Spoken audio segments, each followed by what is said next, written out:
दोस्तों, क्या आपको मेले में घूमना अच्छा लगता है? तो चलिए, मैं आपको जंगल के मेले में ले जाती हूँ। लाडो चिड़िया की बस्ती में बहुत बड़ा मेला आया है। सारे पशु पक्षी मेले का बहुत मजा ले रहे हैं। ऐसे ही हमारी लाडो अपने बच्चे टीलू को मेला दिखाने लेकर आई है। अब देखते हैं आगे क्या होता है। मेरे बच्चे, हमारे बस्ती में मेला आया है। माँ, ये मेला क्या होता है?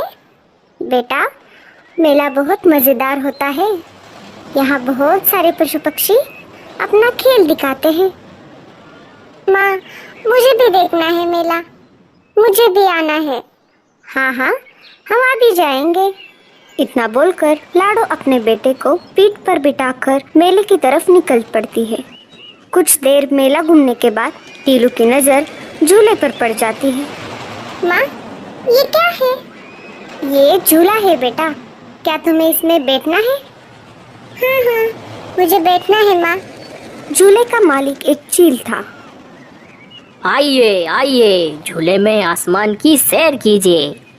एक चक्कर के लिए सिर्फ एक बेरी। आइए आइए। चील भैया, मेरे बेटे को झूले में बिठाइए ना। हाँ हाँ, क्यों नहीं, लाओ एक बेरी। मेरे पास तो बेरी नहीं है, और बेरी का पेड़ तो ऊंचे बर्फीले पहाड़ों पर है। मैं उतना ऊपर तो नहीं उड़ सकती। चील भैया प्लीज बैठने दीजिए ना मेरे बेटे को।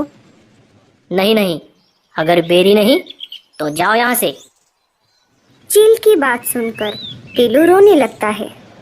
माँ, मुझे झूले पे बैठना है माँ, प्लीज माँ। लाडो निराश हो जाती है। तभी वहाँ पर पारो चिड़िया अपने बच्चे को लेकर आ जाती है। ओ चिल भैया, मेरे बेटे को झूले पे बिठाओ।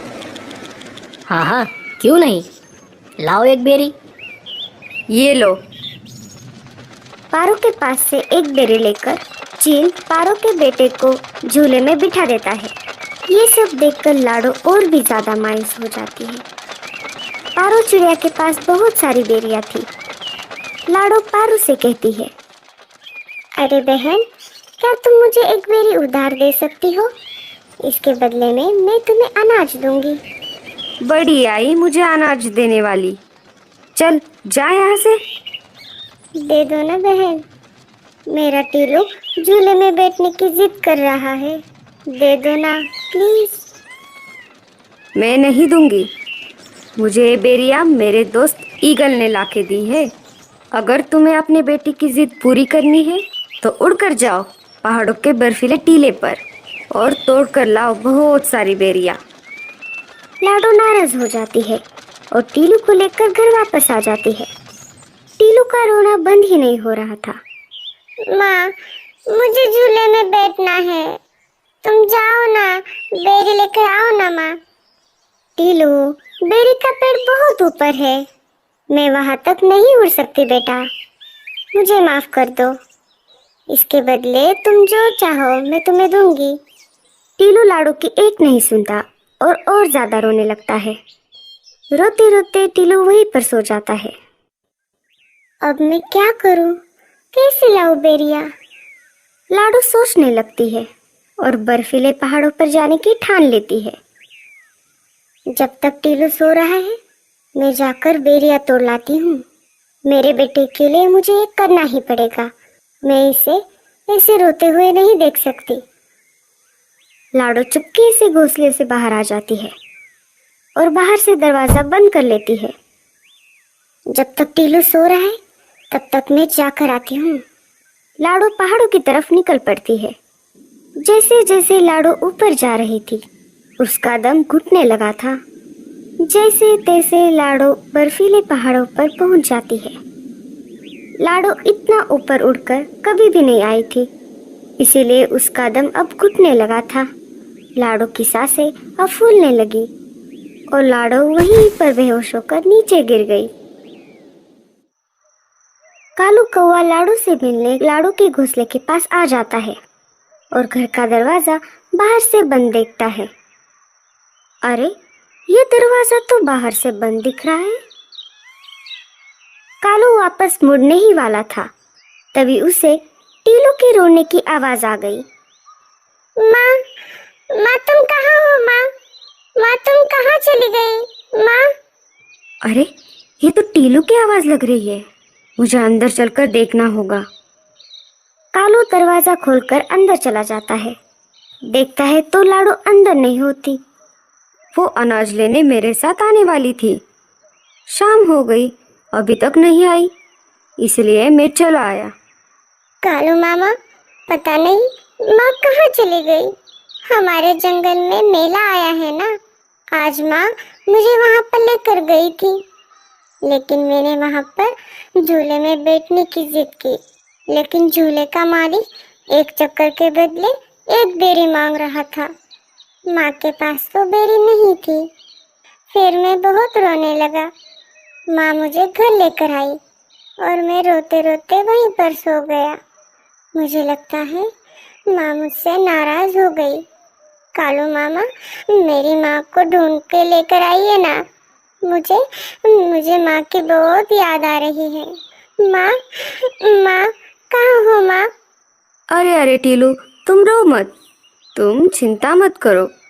मैं अभी जाकर देखता हूँ तुम्हारी माँ कहाँ गई है। कालू कौवा घोंसले से उड़ जाता है और आसपास के पक्षियों से पूछताछ करने लगता है, और वो एक एक करके सारे घर में पूछ रहा था, पर किसी ने भी लाडो को नहीं देखा था। कालू अब बहुत चिंतित हो गया।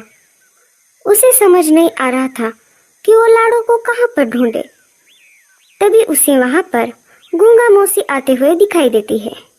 तभी कालू कौवा जल्दी से गूंगा मौसी के पास चला जाता है। अरे कालू, तुम इतनी जल्दी में कहाँ पर जा रहे हो?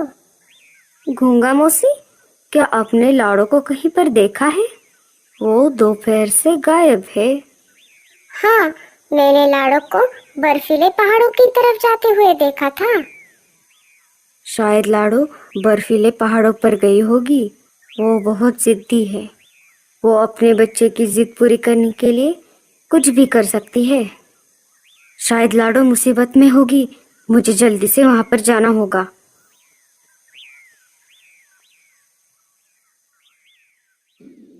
कालू कौवा जल्दी से बर्फीले पहाड़ों पर निकल पड़ता है।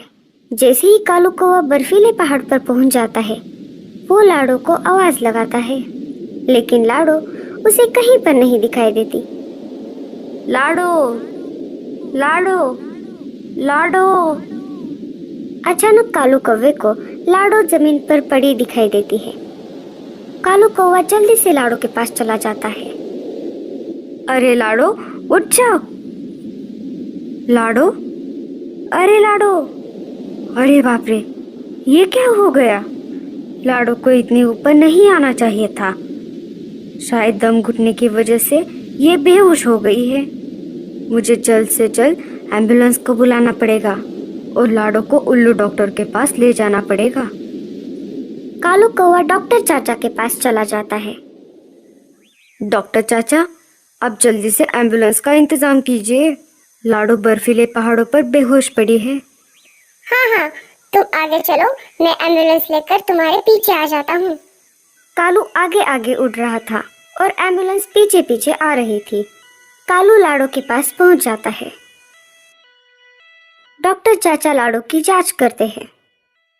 कालू, लाडो चिड़िया तो सिर्फ बेहोश है, इसकी सांसें अभी भी चल रही है। जल्द से जल्द हमें इसे हॉस्पिटल में भर्ती करना होगा। एम्बुलेंस लाडो को लेकर अस्पताल की तरफ निकल पड़ती है। डॉक्टर चाचा लाडो को कुछ दवाई पिला देते हैं। थोड़ी देर बाद लाडो चिड़िया होश में आ जाती है। लाडो, तुम बहुत जिद्दी हो।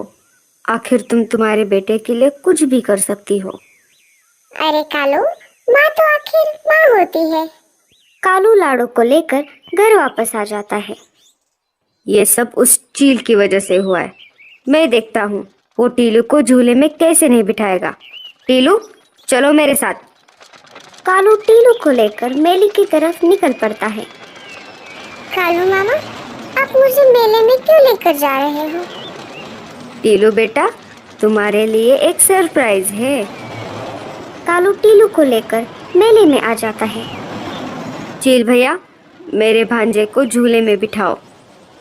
हाँ हाँ, क्यों नहीं, लाओ एक बेरी।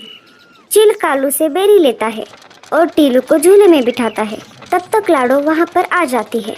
टीलू को झूले में बैठता हुआ देखकर लाडो बहुत ज्यादा खुश हो जाती है। लाडो कालू के पास चली जाती है। कालू भैया, ये कैसे हो गया? अरे लाडो, ये कितना आसान था। जब मैंने तुम्हें एम्बुलेंस में बिठाया, वापस आते समय मैंने 4-5 बेरियां तोड़ ली। मुझे तुम्हारे चेहरे पे खुशी देखनी थी। कालू भैया, आपका बहुत ज्यादा शुक्रिया। आपने मेरे टीलू बेटे के लिए इतना कुछ किया और मेरी जान भी बचाई। हाँ हाँ, बस कर पगली, अब रुलाएगी क्या? हमें इस कहानी से ये सीख मिलती है कि माँ अपने बच्चों के लिए कुछ भी कर सकती है, तो इसलिए हमें अपनी माँ का ख्याल रखना चाहिए। और माँ तो आखिर माँ ही होती है। और आप अपनी माँ से कितना प्यार करते हैं, हमें कमेंट्स में ज़रूर बताना।